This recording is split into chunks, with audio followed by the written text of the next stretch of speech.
7.2 Multiplying Polynomials. On the first page here, we're not actually going to do anything with the multiplication. What we are going to do is use the space over here to the side, and I'm going to remind you of the multiplying that you did in Algebra 1, so write this problem down. We actually have already done this last semester too. This is a plus sign, very sorry about that. Okay, and there are two methods in which to multiply a binomial, two terms, by a binomial, two terms.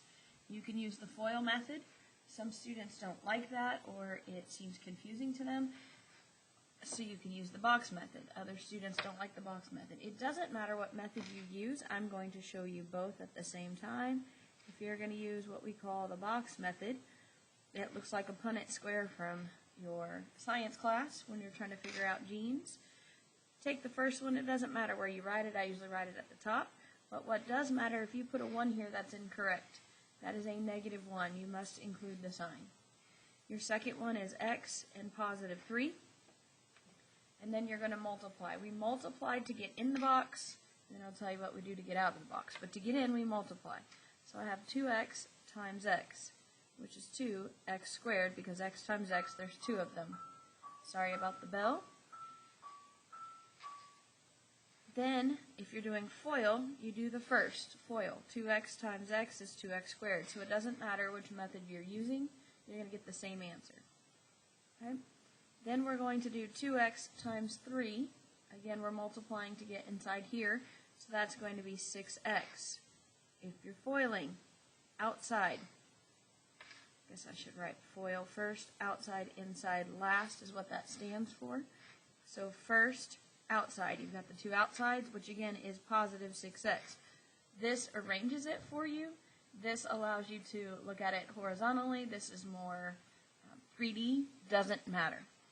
Then I'm going to have -1 times x right here, which is -1x. If you're doing inside for FOIL, you're right here, and that's -x. And last but not least, you're going to do -1 times 3, which is -3. If you're doing FOIL, that's the last term, so -1 times 3, which is -3. Okay, regardless of which method you've performed, you have multiplied 4 times, you have multiplied 4 times. You are done with multiplying. You have now completed your multiplication. If you notice inside this box, there's a big plus sign. What I am now doing is adding or combining my like terms. When I look in the box, x squared is my highest exponent. There are no others, so I write it down. That one's finished. If you look in your list, 2x squared is the only one. I've got it. Then you see -x, and you look and you say, hey, that goes with 6x. These are like terms. Okay? If you're doing that here, you've got 6x minus x. Please use a calculator. Some of you think you've got this and you make a mistake. This is 6. This is a big plus sign.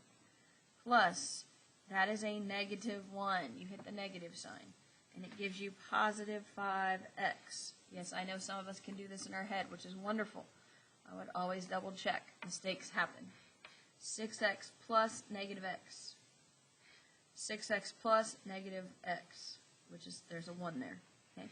Then you notice that that leaves -3. It's all by itself. I write it down. This is my final answer. So when I am multiplying binomials, you may use the FOIL method, you may use the box method. It doesn't matter.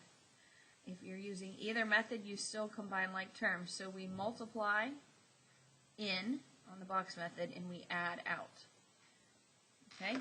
Now, that is a review of Algebra 1, but you're in Algebra 2, so you're going to turn over to page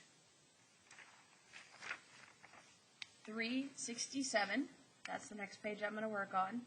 On page 367, we have 2 problems here, and the issue is that I have a binomial, but I also have a trinomial. I no longer have 2 terms times 2 terms. I now have 2 times 3 terms. Okay?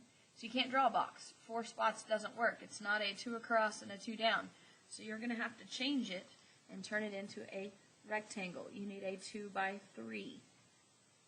Okay? You can still use the method to organize your work. You can also still use FOIL. You've just got to do more options, and I will show you either one. Now notice I don't have a choice here. I only have two terms, and that's on the side. So I'm going to write 3 and 2x. Here I've got 4. I've got negative 7x. Biggest issue I ever see is people don't put their sign. They leave the negative off. 5x squared. Okay, now I'm going to multiply. Remember, I multiply in. So I go 3 times 4, 12. If you're doing this method, first, 3 times 4. Okay, you're still going to get 12. I'm going to leave it here. I'm not going to write a big list here.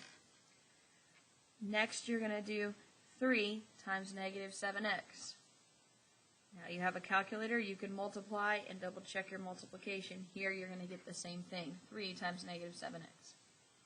And then you would normally be done. You wouldn't have this part, but you do. So you have to do 3 times 5, 15, and x squared, and there are no x's, so it stays x squared. Same thing happens over here, 3 times 5x squared. Okay, so notice this time you have 3 arrows instead of 2. Then I've got 4 times 2x, that's 8x. Here you're going to do 2x times 4. Okay, I have negative 7x times 2x. Please pay attention to what you're doing. Negative 7 times 2, that is a negative 14. X times x would be x squared. If you're multiplying in this fashion, then you've got 2x times negative 7x. You're going to get the same thing. Okay, and last but not least, I got 5x squared times 2x. Now this is important. 5 times 2 you know is 10. X squared really means x times x. That's what x squared means. You're going to multiply it by another x that I see. So I have 3 x's being multiplied, cubed. So you add your exponents. 2 plus 1 gives me 3. That's what's happening. Okay, same thing here, 2x times 5x squared. I don't care which method you use. What matters is that I can see your information, whether you wrote it in a box or you write it in a list. And then you combine your like terms. Remember, you have to start with the highest exponent first to get this correct, since you are in Algebra 2. The highest exponent would be the 3 power right here. So that's 10x cubed. There are no others. Now, again, just get used to using a calculator so you make sure you do this right. I understand that you can add, but a lot of times errors happen. We've got negative 14 plus, always a plus sign, plus. Now we've got 15. We get 1x squared, positive 1x squared. You have to have a sign. Okay, again, you're going to use your calculator. Here, I have 8x and negative 21x. So 8 plus, always hit a plus sign, negative 21. It is always addition in between. Enter, I get negative 13x. And then you notice that there is a 12 all by itself with no other like terms, so I write it down. And that is my solution. Alright, we're going to work this one as well, just to make sure you understand, and then we're going to talk about area and volume. The assignment is linked out on Canvas to this, so you can work it out. Now, again, I have a 2 by 3, which is why I drew my rectangle of a 2 by 3. Binomial times a trinomial. X, do not leave off that negative with the 6. I've got 3, negative 8x, negative 4x squared. Okay, and I'm going to multiply in, so 3 times x, 3x. If you're doing this method, you see that happen right there. You've got negative 8x times x, negative 8x squared. X times x, x squared. X times negative 8x is right there. Negative 4x squared, you have 2 of them being multiplied, you're going to multiply another one, so that's negative 4x cubed. Okay, over here you see that happen right there. I've got 3 times negative 6. Again, use a calculator to double check that, just be sure. Somebody the other day said 7 times 3 was 28. It is not. Okay, pay attention.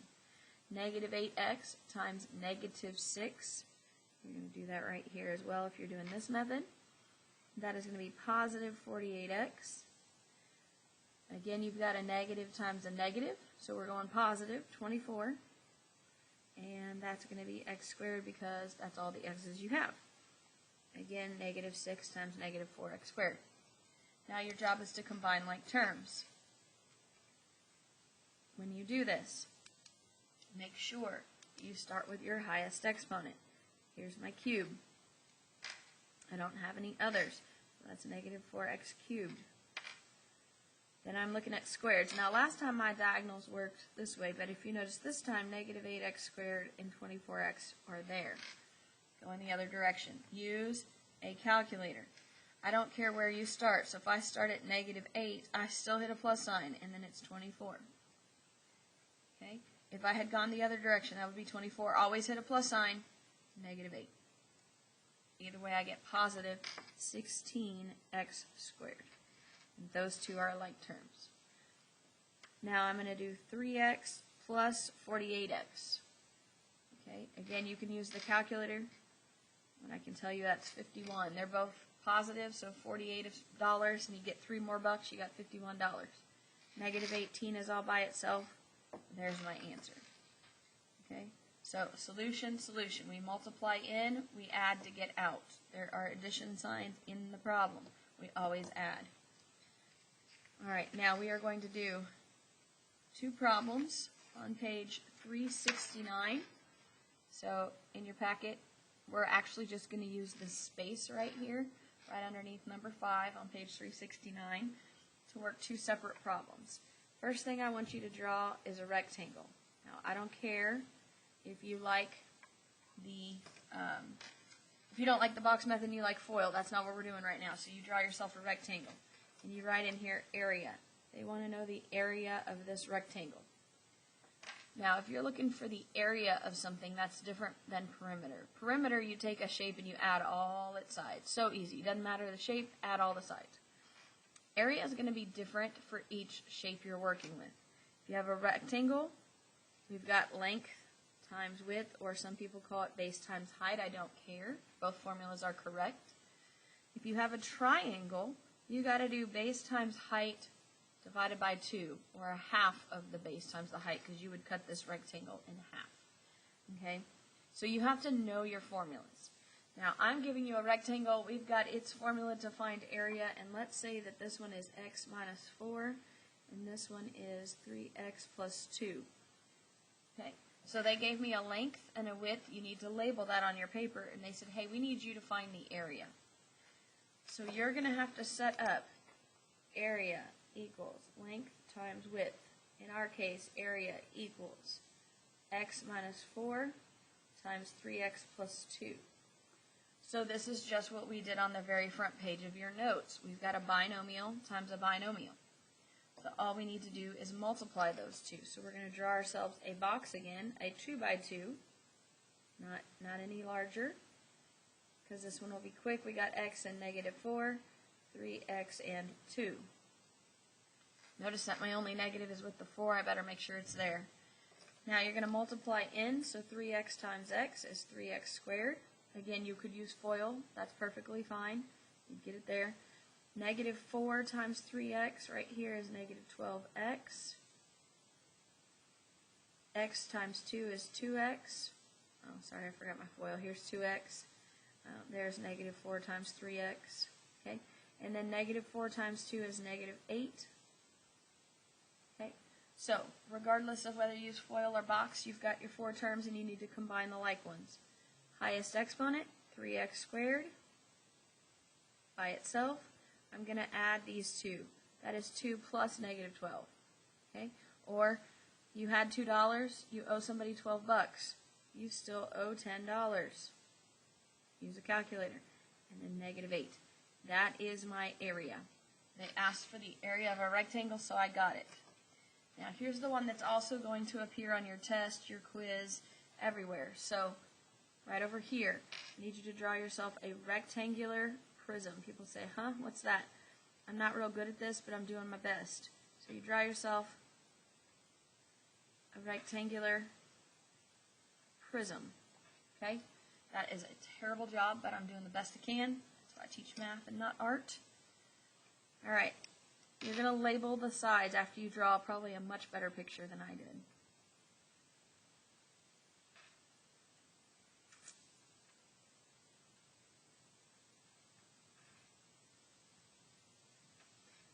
to label these sides. Now notice that we have a 3D figure. So we've got a length, a width, and a height. Okay? We are not finding area here, we are finding volume. And that is length times width times height, as long as you have a rectangular base. Okay? Now, before we tackle this problem, I want you to think about this. You do not have to write it down. But if I asked you 2 times 3 times 5, and you thought about that in your head, you would say, hey, that's 30. And I'd say, okay, that's great. But how did you do it? Most of you said, hey, 2 times 3 is 6. You took the answer and you multiplied it by the 5 waiting to get 30. Now, some kids said, hey, we'll just use our calculator. Great. You can't use your calculator for this. That's not helpful. So you have to take 2 of them. If you had worked backwards, 3 times 5 is 15. Times 2 would be 30. Okay? If you chose to do this, 5 times 2, you could get 10. 10 times 3 is 30. So I'm proving to you the order doesn't matter, but you have to pick 2 and multiply. Take that answer and multiply. So that's going to apply here. We have to pick 2 and multiply. And I don't care what 2 you start with because order doesn't matter. I'm just going to start with 6x times x plus 4. So 6x times x plus 4. Now some students decide that they want to draw, don't draw this, but I will show you down here. They would draw this. And they would say 6 and x, like 2 separate pieces. Those are not 2 separate pieces. This is incorrect. 6x is one term. That's a monomial. I'm going to distribute. I'm going to distribute. That's it. I do not draw a 2 by 2. This is not 6 and that's not x. That's not the way this works. That is a monomial. That is one term. So 6x times x, 6x squared. 6x times 4, 24x. I multiplied 2 and 3, I got 6. I took the answer, here's our answer, and I multiplied it by what was left. I'm going to take this answer, so 6x squared, 6x squared plus 24x, and I've got to multiply it by what was left over here. Well, I already used those 2, so I got to multiply it by 2x plus 1. All right, now what size shape do I need to multiply this? Well, this is 2 terms. 6x squared is 1, 24x is another. 2 terms, 2x and 1. So I need a 2 by 2. So I'm going to draw myself a 2 by 2 right here. And I am going to put 6x squared, 24x. It doesn't matter if it's at the top or the side. 2x and 1. Okay, you can FOIL this. Perfectly fine. 6x squared times 2x would be 12x cubed. 24x times 2x would be 48x squared. 6x squared times 1, well, that's easy, thankfully. And then 24x times 1 is also easy. And now all I have left to do is to add my like terms. So I took 3 things. I took these 2 and multiplied. I'm just distributing, that's one term, mono. Took the answer, I multiply it by the one I hadn't touched yet. Okay, now I'm ready to get my final answer for volume. So volume equals, highest exponent is a 3, it's the only one, so 12x cubed. Highest exponent would be squared. Now, again, use a calculator. Make sure you're right, because some people do think they're right, they're not. Other times you're pretty sure you know and you accidentally multiply. Please be careful. You can always check with a calculator, even if you have math degrees. There's nothing wrong with that. Okay, so my squares are together, and then I got 24x all by itself, and that is the volume of that particular shape that they gave me. The assignment is attached in Canvas.